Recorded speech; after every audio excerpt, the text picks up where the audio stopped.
우리 유튜브 보시는 교인들한테 한마디 하겠습니다.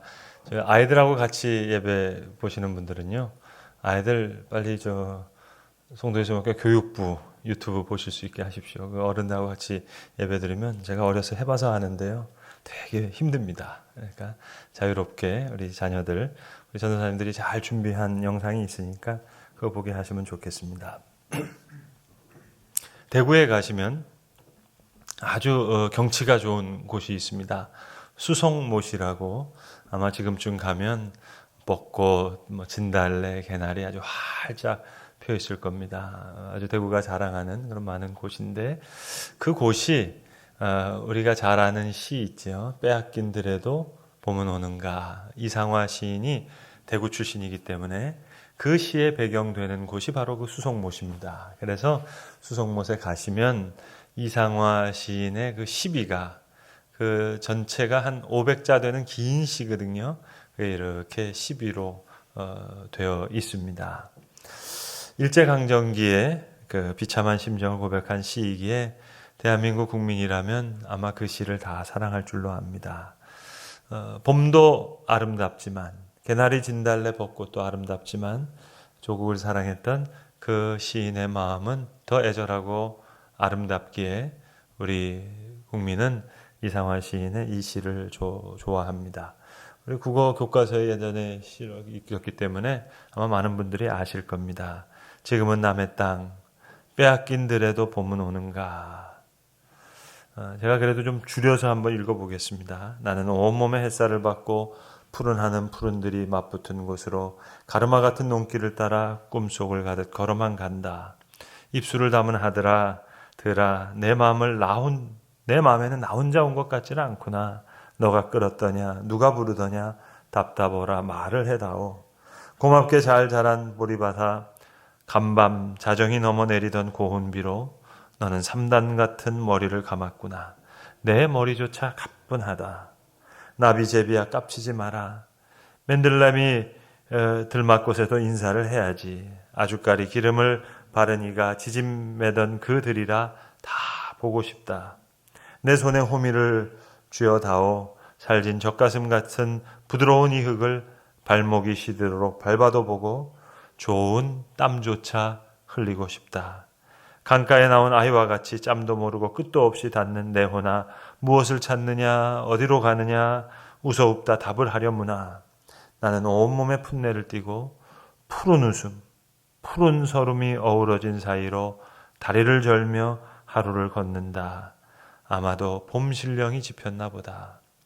그러나 지금은 들을 빼앗겨 봄조차 빼앗기겠네. 봄이 아무리 아름답다 하더라도, 개나리 진달래 벚꽃이 아무리 아름답다 하더라도 이 애절한 시인의 마음을 다 담아내지는 못할 겁니다. 그래서 이 노래하는 시인의 마음을, 그 식구를 우리들은 사랑하고 또 좋아합니다. 여러분, 오늘 본문 말씀을 이 시를 읽는 듯한 마음으로 한번 읽어보면 어떨까요? 오늘 본문에 세 사람이 등장하고 있습니다. 막달라 마리아, 그리고 베드로와 예수님께서 사랑하시던 그 다른 제자라 그랬습니다. 젊은 요한입니다. 베드로와 요한과 막달라 마리아가 등장하고 있습니다. 자, 오늘 우리가 읽는 본문, 오늘 본문까지만 읽으시자고요. 더 이상 읽지 말고 오늘 우리가 읽은 본문까지만 우리 읽어보고, 그리고 거기서 멈춰봅시다. 더 이상 읽지 말고 오늘 본문까지만 읽어보시자고요. 여러분, 우리가 이야기를 읽는 방법이 있습니다. 양치기 소년 얘기 잘 아시잖아요. 세 번째, 늑대가 나타났다 했더니 아무도 동리에서 나오지 않았습니다. 이야기는 거기서 끝나야 돼요. 그런데 그러니 거짓말하지 맙시다. 이러면 이야기가 망가집니다. 멈추는 부분이 있어야 되는 거죠. 그러니까 오늘 본문 이야기도 여기까지만 읽으시자고요. 더 읽지 말고. 예수 부활했으니 할렐루야 하면 그 얘기에 앞서서 좀 여기서 멈춰 보시자고요. 오늘 본문 8절에 보시면 그 다른 제자가, 요한이죠. 예수님께서 사랑하시던 그 다른 제자가 믿었더라 이렇게 얘기합니다. 뭘 믿었다는 얘기일까요? 제가 오늘 본문의 제목으로, 설교의 제목으로 그 다른 제자의 믿음 그랬는데, 오늘 요한이 뭘 믿었다는 얘기일까요? 예수의 부활을 믿었다는 이야기일까요? No. 아니에요. 그렇게 읽을까봐 9절에 부연 설명을 해놨어요. 가로 속에 부활을 아직 제자들이 믿지 못했다 얘기했습니다. 막달라 마리아가 한 이야기, 그 이야기가 진짜구나 하는 걸 믿었다는 얘기입니다. 오늘 본문 1절과 2절에 보시면 막달라 마리아는 아예 마음에 그냥 단정을 하고 얘기하고 있어요. 안식 후 첫날 일찍이 아직 어두웠을 때 무덤을 향해서 갑니다. 금요일 날 예수님 돌아가실 때 먼 발치에서 바라봤거든요. 예수님 따라가고 싶은데, 시체라도 만져보고 싶은데, 수습해보고 싶은데 그럴 수가 없었어요. 어느 곳에 묻혀 있는지 무덤은 알고 있어요. 그 다음 날도 안식일이었기 때문에 갈 수가 없어요. 너무 안타까운 마음에 안식 후 첫날 미명에 아직 어두웠을 때 여인들이, 막달라 마리아를 위시한 몇 명의 여인들이 이제 무덤을 찾아가는 겁니다. 그런데 가보니까 돌이 무덤에서 옮겨져 있는 거예요. 이게 무슨 일이지? 아니 가서 봤더니 시체가 없는 거예요. 어떻게 하면 좋아요? 시체의 향품을 바르기 위해서 왔는데 시체가 없단 말입니다. 이거 분명히 누군가가 가지고 갔다. 그렇게 단정하고 있어요. 어디로 갔는지는 알 수가 없어요. 그래서 베드로와 요한에게 달려와서 얘기한 거예요. 사람들이 주님을 무덤에서 가져다가 어디 두었는지 우리가 알지 못하겠다. 그러니까 베드로와 요한이 달려가는 겁니다. 베드로는 예수님 십자가 달리신 모습을 못 봤기 때문에 예수님의 무덤이 어딘지를 몰라요. 그런데 젊은 요한은 예수님 십자가 발 아래까지 갔던 사람이에요. 그러니까 멀찍이서라도 예수님 어디 묻혀 있는지 그 무덤을 알아요. 젊기도 하거니와.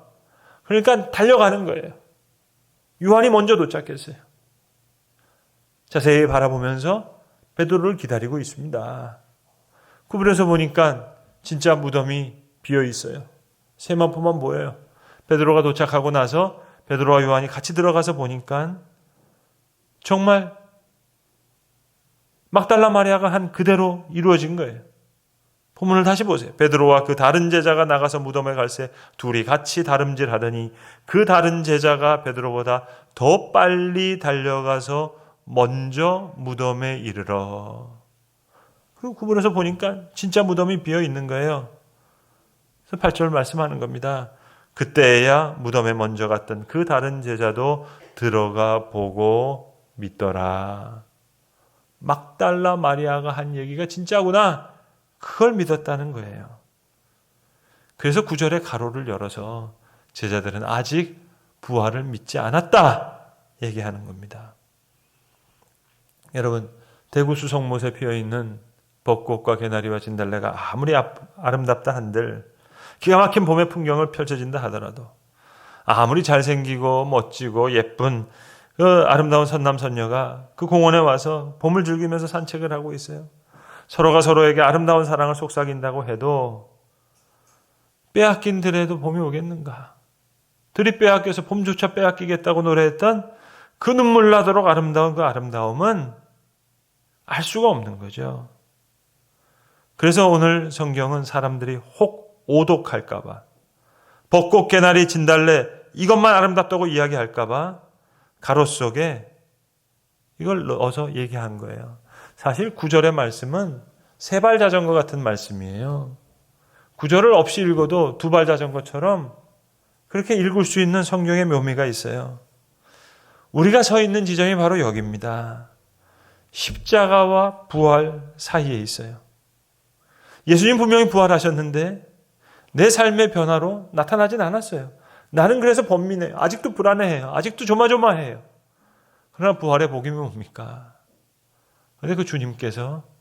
이제 다시 나타나시는 거예요. 베드로와 요한이 뭐 별다른 일을 한 게 아니에요. 그냥 안타까워하고 있어요. 안절부절하고 있어요. 막달라 마리아는 무덤 밖에 서서 울고 있어요.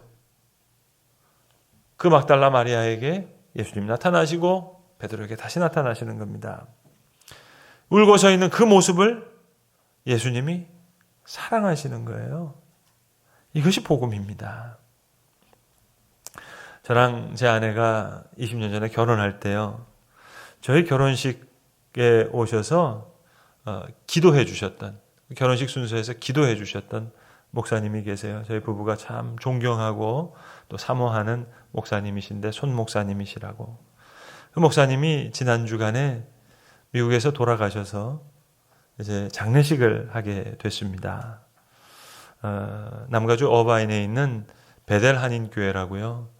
아마 미주에서 그 생활하셨던 분은 아마 손 목사님의 설교를 안 들어보신 분은 없을 만큼 아주 훌륭한 그런 목사님이십니다.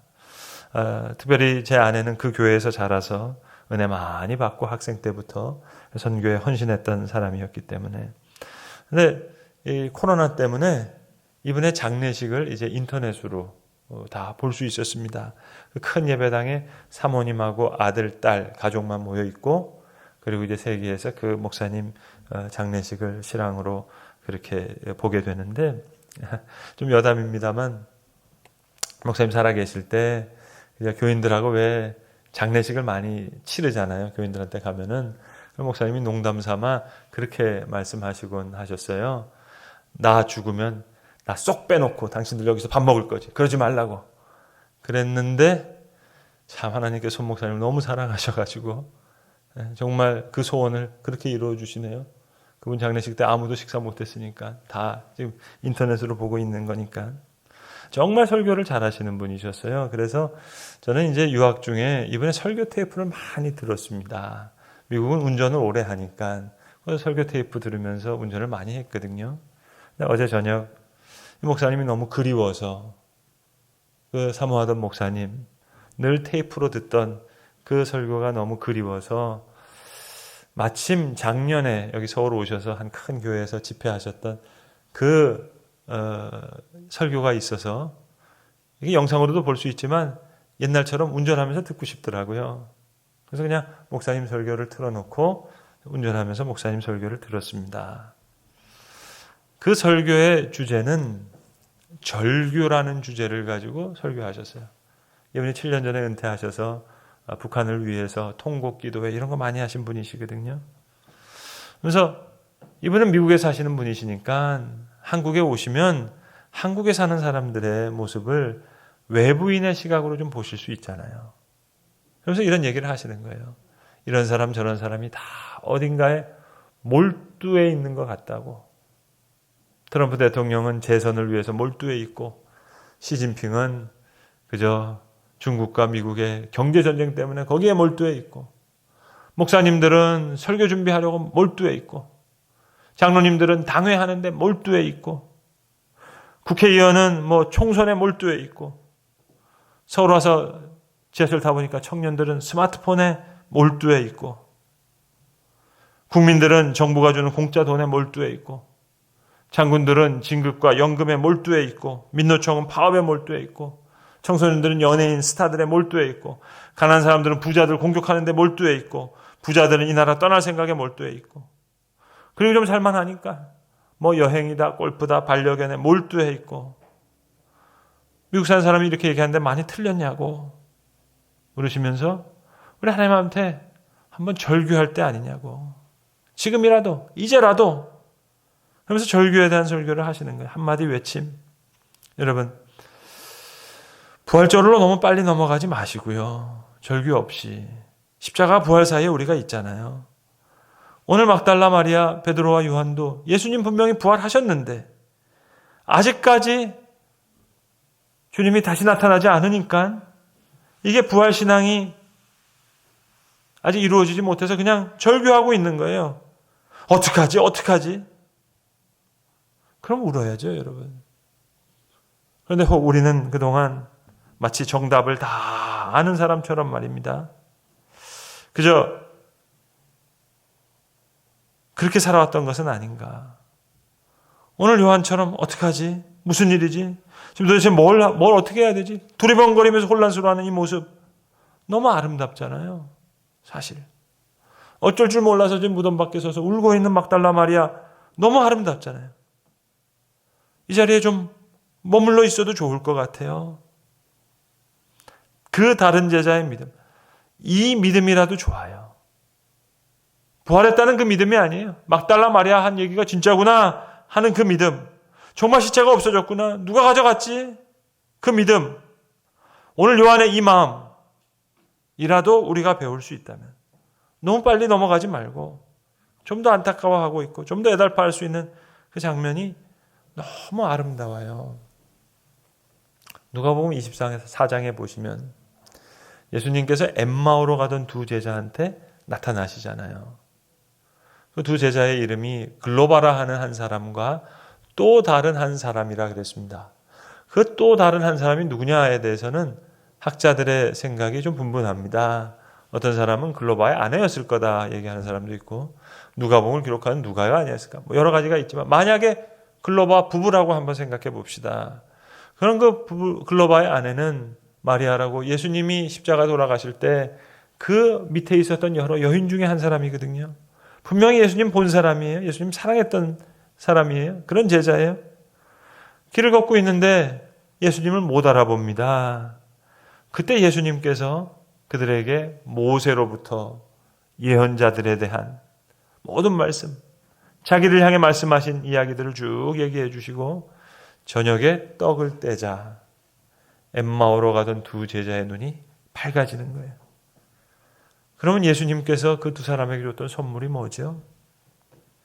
옛 것을 새롭게 볼 수 있는 눈, 그걸 선물로 준 거예요. 모세 이야기, 예언자의 이야기 몰랐던 게 아니에요.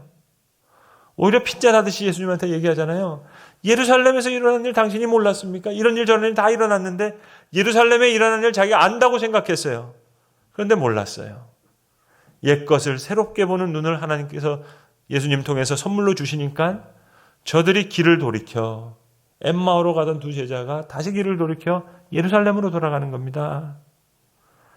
우리는 어찌 보면 너무나 익숙한 방식으로, 내가 편한 방식으로 성경을 읽고, 저부터가 그렇게 교회 생활했는지 모르겠어요.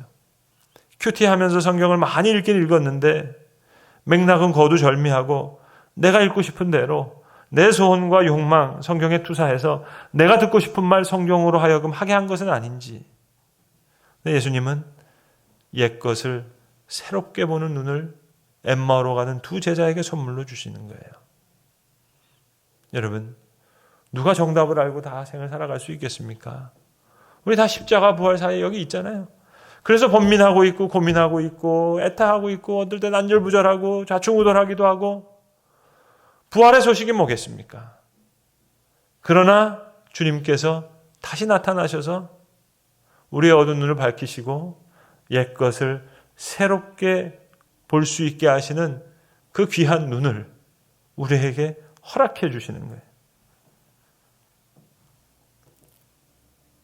우리는 지금까지 봤던 세상과 보이지 않는 세상 가운데 있어요. 여러분이 가만히 보면 요즘 우리가 온통 얘기하는 거 다 눈에 보이지 않는 거잖아요. 바이러스도 눈에 안 보이잖아요. N번방, 눈에 안 보이니까 뭐 안 보인다고 생각하니까 그런 끔찍한 일을 하기도 하고요. 그리고 어떨 때는 보이지 않는 거 보이려고 하는 욕망에 사로잡힐 때도 있어요. 모세가 시내산에 올라가서 하나님 만나고 있는데 시내산 밑에 있던 이스라엘 백성들이 금송아지를 만들잖아요.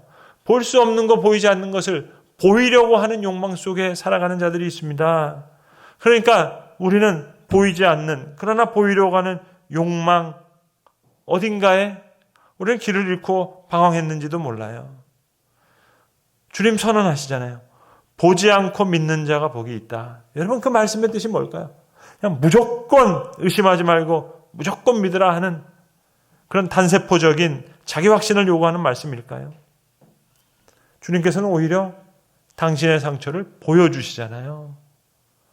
엠마오로 가던 두 제자들에게 새로운 말씀을 보여주시잖아요. 그리고 비로소 제자들은 보이지 않는 교회에 참된 이론이 됩니다. 주님의 말씀을 확실히 보는 눈에 이제 보이지 않는 보다 더 온전한 교회의 성원으로, 그런 하나님의 자녀로 우리가 살아가야 될 줄로 믿습니다. 여러분, 다시 한번 마지막으로 성경 본문 한번 다시 보시자고요. 9절, 그들은 성경에 그가 죽은 자 가운데서 다시 살아나야 하리라 하신 말씀을 아직 알지 못하더라. 아직 알지 못해요. 그래도 아름다워요, 여러분. 10절에 이에 두 제자가 자기들의 집으로 돌아가니라. 쓸쓸하게 돌아가는 것 같아요. 그래도 괜찮아요, 여러분. 왜? 기다리면 되니까요. 어차피 베드로와 요한은 애초부터 할 수 있는 일이 없었어요. 그러나 주님이 찾아오실 거예요. 그리고 새롭게 말씀하실 거예요. 옛것을 새롭게 보는 눈을 주실 거예요. 지금도 하나님은, 보이지 않는 하나님은 보이지 않는 엄청난 일을 행하시고 계실 겁니다. 비밀한 일을 행하고 계실 거예요. 어떤 심령 속에 어떤 일을 하실지, 어느 나라에서 그것이 북한일지 상상할 수 없는 일을 행하시고 계실 겁니다. 그리고 이제 나타내실 거예요. 마치 집으로 돌아간 베드로에게 다시 나타나시고, 그 다른 제자의 믿음, 아직 부족한 믿음을 갖고 있는 요한에게 다시 나타나셔서 그를 귀한 사도로 삼으시는, 또 엠마오로 가는 두 제자, 낙담하면서 가던 자에게 다시 나타나셔서 저들을 변화시켜 주신 그 주님의 나타나심을 믿기에, 그렇게 하나님의 역사는 오늘 우리에게 나타나실 줄로 믿습니다. 오늘 내가 번민하고 있고 안타까워하고 우물쭈물하고 있지만 주님께서 우리에게 다시 나타나실 거라고 하는 그 부활의 신앙을 가지고 우리는 넉넉히 주어진 삶을 살 수 있을 줄로 믿습니다. 기도하겠습니다. 아버지 하나님, 오늘 베드로와 요한은 성경에 죽은 자 가운데서 다시 살아나야 하시는 말씀을 아직 알지 못했다 했는데, 알지 못했던 그 모습도 참 아름다운 것이, 그들은 묵묵히 기다리며 번민 중에 그러나 주님 저들에게 다시 나타나셔서 귀한 믿음을 주셨던 것을 우리가 기억하고 있습니다. 이에 두 제자가 자기 집으로 돌아갔습니다마는 이제 그들을 다시 찾아오셨던 주님을 우리가 생각합니다. 주님, 오늘도 보이지 않는 하나님, 보이지 않는 엄청난 일을 행하시고 계신데 주의 제자들에게 몸에 상처를 보여주셨고, 그리고 제자들은 비로소 보이지 않는 교회의 귀한 사도들이 되었던 것처럼 주님, 그렇게 하나님의 역사는 오늘 우리에게도 나타나실 줄로 믿사오매 그 하나님의 나타나심을 기다리는 부활신앙의 증인들 다 되게 하여 주시옵소서. 우리 주 예수 그리스도의 이름으로 기도드리옵나이다. 아멘.